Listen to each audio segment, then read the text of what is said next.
Welcome to Photoshop with the AI beta version, and where to get that is just go into your beta tools here, and we've got the beta version of Photoshop with AI, and you can install it from here. So just to close that, now here's a picture I've got. I've just put this together and you can see how it's all laid up.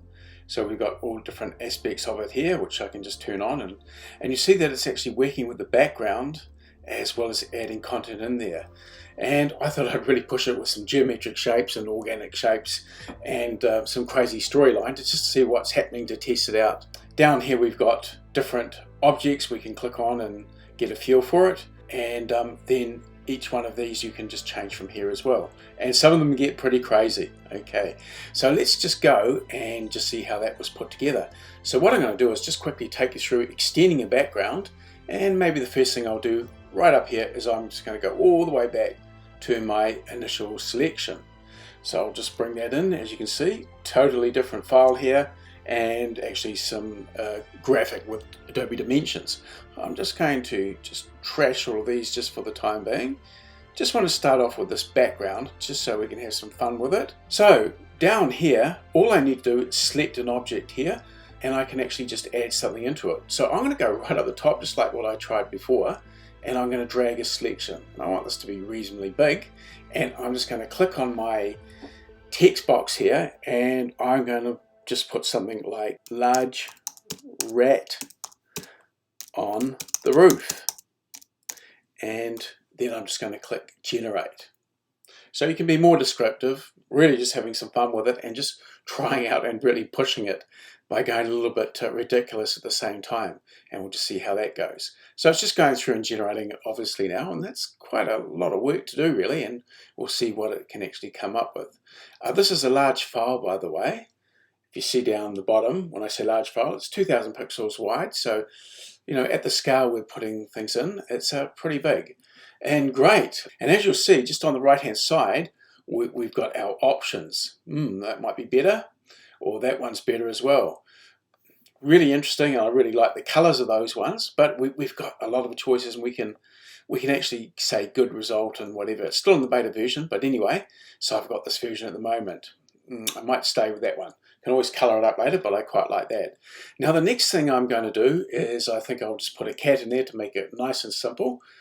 So I'm going to come back to my background here, and I'm going to add a nice cat, just say in here, and I'll put cat. It could be a tabby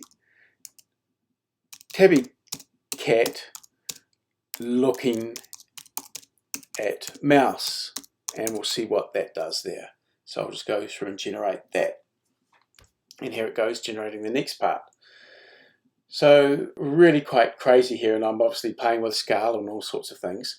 It's getting a bit cramped, this image now, so the next thing after this, I'm going to also extend the background. And there we go. Not a bad result actually. I'll have a look at the second cat. Not so good, and definitely not quite what I want, but it's a start. I definitely like what it chose for me. It actually has selected the best one, and wow, that's pretty impressive really. So let's see what else I'm going to do. I do want to extend the background. I'm going to need somewhere for that mouse to run.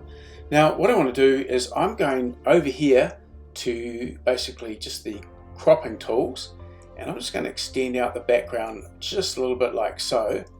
Now of course there's no idea that the software can have, or the AI can have, or what that background looks like out of view. So just let's see what's going to go on here.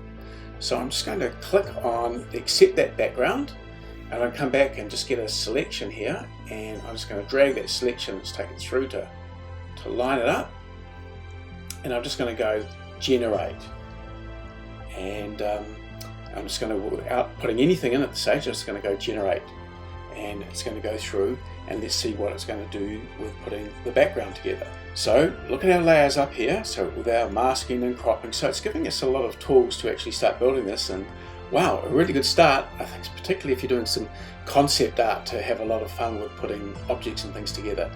Now when you look at that, now the background that's created is quite remarkable. Nothing like to what it is, the building extended on, but it's actually just actually created something that makes it far more interesting. So we've got our work put together. So that's using the new Adobe AI.